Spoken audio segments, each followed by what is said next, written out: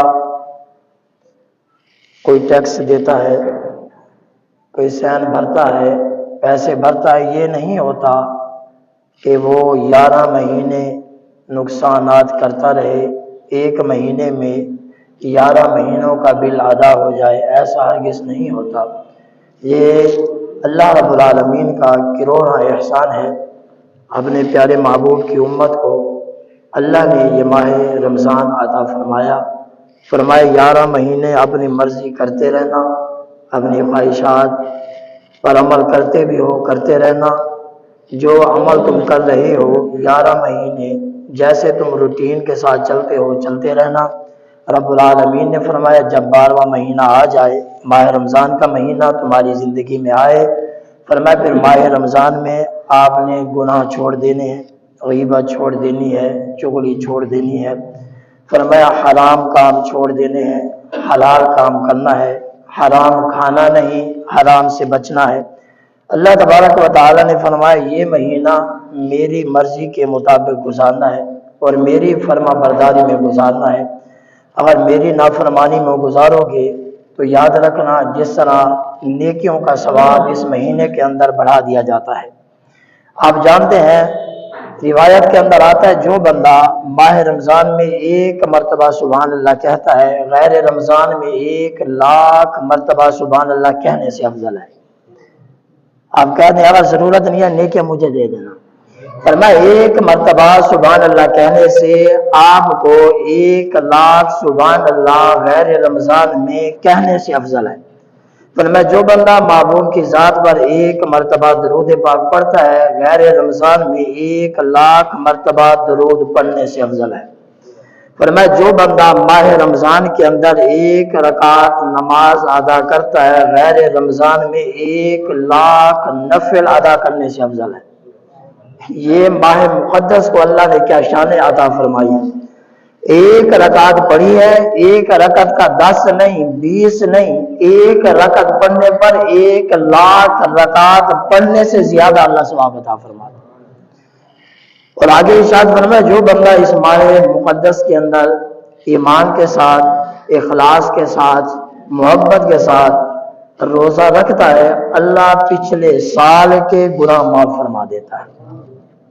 شرط لگا دیا ایمان بھی ہو، اخلاص بھی ہو، محبت بھی ہو۔ اور آگے ارشاد فرمایا جو میرا امتی 1 روزہ رکھے گا، حضور کا فرمان ہے، اللہ رب العالمین اس کو 70 سال کی مسافت دوزخ سے دور فرما دیتا ہے۔ اور پھر مدینے کے تاجدار نے فضائل کے طور پر حدیث مبارکہ بیان کی ہے، فرمایا جو میرا امتی اس مہینے کے اندر 1 روزہ رکھتا ہے، فرمایا اللہ تبارک و تعالی میرے امتی کو ماہ رمضان میں 5 انعام عطا فرماتا ہے۔ فرمایا کہ وہ 5 انعام اللہ تبارک و تعالی جو عطا فرماتا ہے، حضور فرما رہے ہیں اب آدم سے لے کر حضرت عیسیٰ علیہ نبینا علیہ السلام تک اللہ نے یہ 5 انعام کسی امت کو عطا نہیں فرمائے۔ یہ آپ کی اور میری شکل سونی نہیں ہے کہ اللہ نے ہمیں اتنے انعام عطا فرمائے ہیں، یہ سارا صدقہ مدینے والے مصطفیٰ کا عطا فرمایا ہے۔ یا اللہ اتنے انعام نہ اب آدم کی امت کو عطا فرمائے، نہ نوح کی امت کو عطا فرمائے، نہ عیسیٰ کی امت کو عطا فرمائے، نہ موسیٰ کی امت کو عطا فرمائے، نہ ابراہیم کو عطا فرمائے، نہ اسماعیل کو عطا فرمائے۔ یا اللہ 1,40,000 کم بیش انبیاء علیہ السلام بھیجے ہیں، کسی کو امت کو عطا نہیں فرمایا، یہ سارا انعام حضور کی امت کو عطا فرمایا ہے۔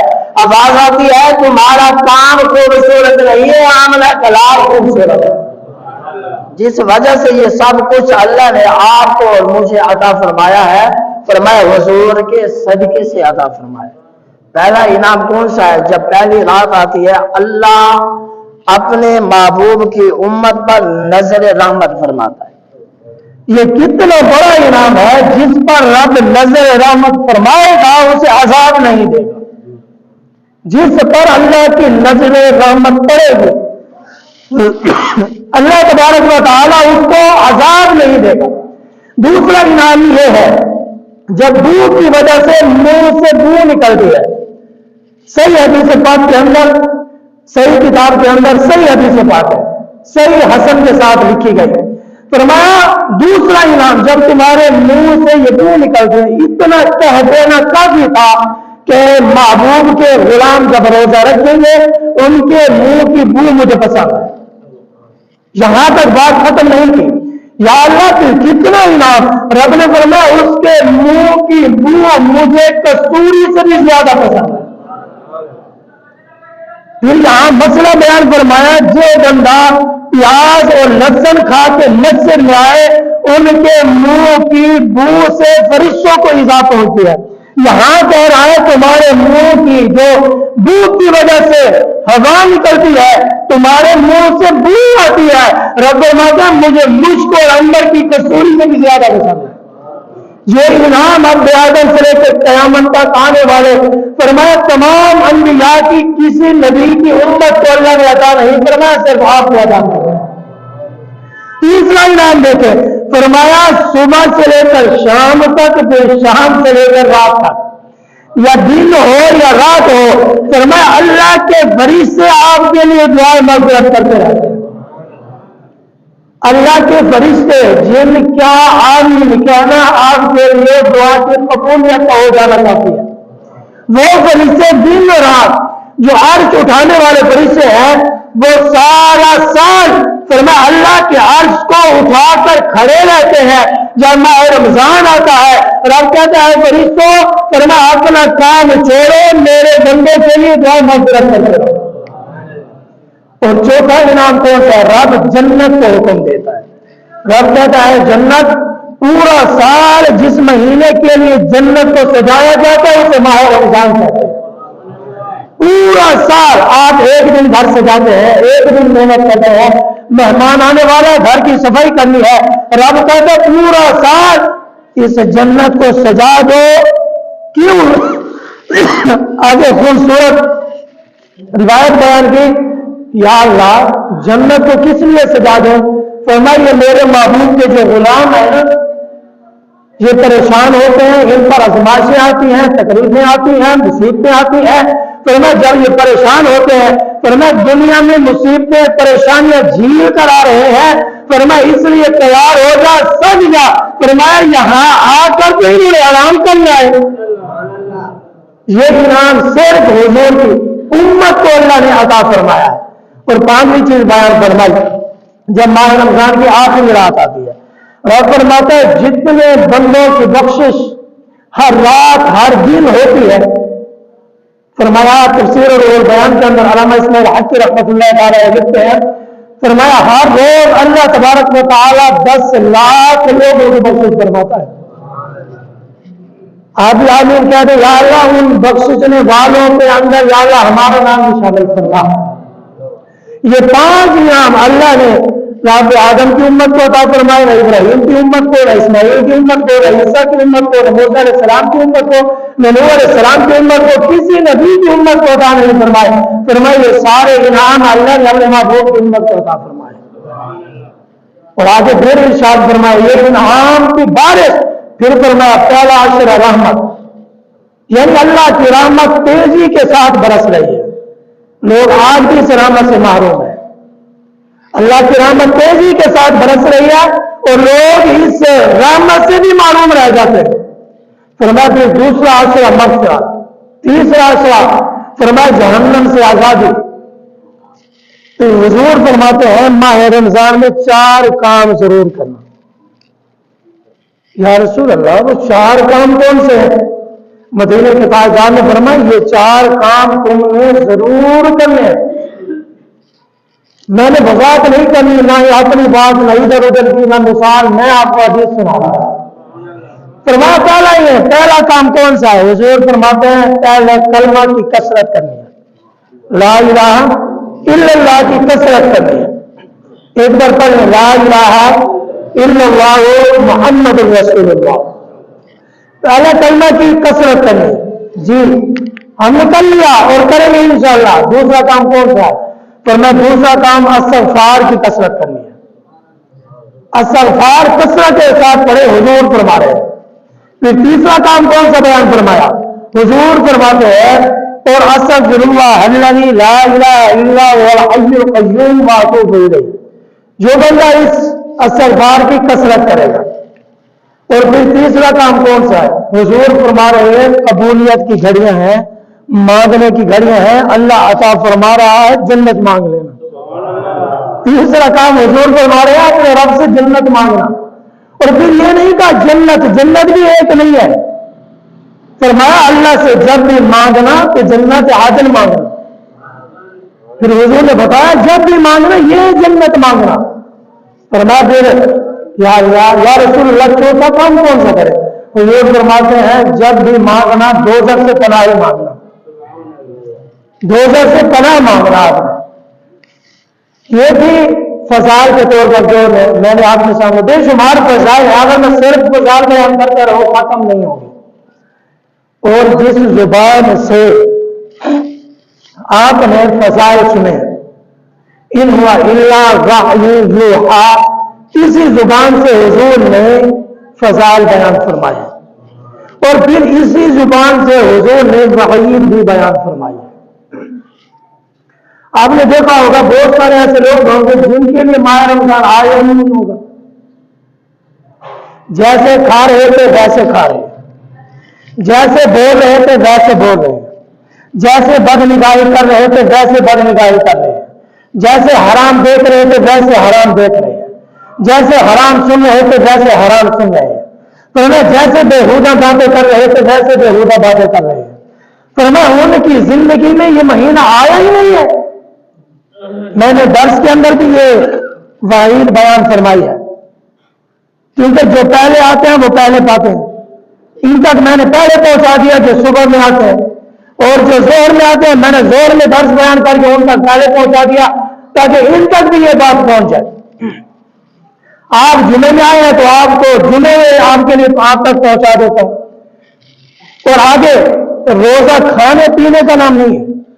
آپ سنتے رہتے ہیں، تھوڑا سا غور کریں، اپنے گربان میں جھانکیں. کھانے پینے سے رک جانے کا نام روزہ نہیں ہے. جس کے گھر میں ماہ رمضان میں بھی ڈرامہ بننا ہوا اس کے گھر میں ماہ رمضان نہیں ہے. جس کے گھر میں ماہ رمضان میں بھی رات کے وقت تنہائی میں فلم موبائل پر چل رہی ہے اس کے لیے ماہ رمضان نہیں آیا. جس کی زبان پر ابھی بھی غیبت جاری ہے اس کے لیے ماہ رمضان نہیں ہے. جس نے ابھی بھی دوسروں کو نقصان پہنچانا نہیں چھوڑا اس کے لیے ماہ رمضان نہیں ہے. جس نے ابھی بھی اپنی زبان کو پاک نہیں کیا اس کے لیے ماہ رمضان نہیں ہے. جس نے ابھی بھی اپنے دل کو صاف نہیں کیا اس کے لیے ماہ رمضان نہیں آیا. جس نے ابھی بھی آنکھوں سے گناہ نہیں چھوڑا اس کے لیے ماہ رمضان نہیں آیا. جس نے ابھی بھی ہاتھوں سے گناہ نہیں چھوڑا اس کے لیے ماہ رمضان نہیں آیا. جو ابھی بھی فلم دیکھنے کے لیے چل کر جاتا ہے قدموں سے گناہ سے نہیں ہوتا اس کے لیے ماہ رمضان نہیں آیا. پھر میں جو ابھی بھی گانے سن رہا ہے اس کے لیے ماہ رمضان نہیں آیا. یار یہ ماہ رمضان آیا کیوں ہے؟ آنے کا مقصد کیا تھا؟ روزہ رکھنے کا مقصد کیا ہے؟ کوئی بندہ کھڑا ہو کر بتا دے کہ روزہ رکھنے کا مقصد کیا تھا؟ کیوں روزہ رکھا ہے ہم نے؟ روزہ رکھنے کا مقصد کیا ہے؟ کیوں روزہ رکھا ہے؟ روزے آئے کیوں ہے؟ اللہ نے یہ مہینہ کیوں عطا فرمایا؟ اس کی حقیقت کیا ہے؟ کبھی حقیقت سے پردہ اٹھائے نہ پتہ چلے. اس کی حقیقت یہ ہے فرمایا تم روزہ رکھو متقی بن جاؤ گے. روزہ رکھو پرہیزگار بن جاؤ گے. تم روزہ رکھو تمہیں تقویٰ نصیب ہو جائے گا. تم روزہ رکھو تم گناہوں سے پاک ہو جاؤ گے.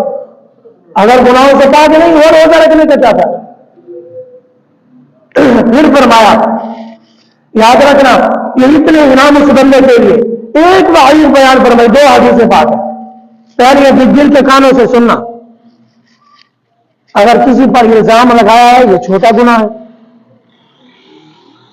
میں نے پہلی بار جب پڑھا نا میرے تو دل ہل گیا. میں نے جب خود پڑھا نا اور میں نے پڑھا تو سچی بات کیا رہا ممبر رسول پہ بیٹھ کر ایک مرتبہ تو ایسے کامنے لگا یار اتنی وعید. جس نے گناہ نہیں چھوڑا وہ دل کے کانوں سے سنے. چلائے موبائل دیکھے ڈرامہ چلائے فلم بولے جھوٹ کرتے رہے غیبت چھوڑتے رہے نماز چھوڑتے رہے روزہ چھوڑ کے قرآن وعیدیں سننے کے بعد خاموش رہے. پھر اس بات کو دل کے کانوں سے ضرور سننا. جس نے گناہ نہیں چھوڑا المعجم الاوسط کے اندر حدیث موجود ہے. میں حوالے کے بغیر بات نہیں کرتا اور پچھلی بات نہیں سنا رہا. جس نے گناہ نہیں چھوڑا، میری تو دیکھے تھوڑا سا غور کریں، جس نے گناہ نہیں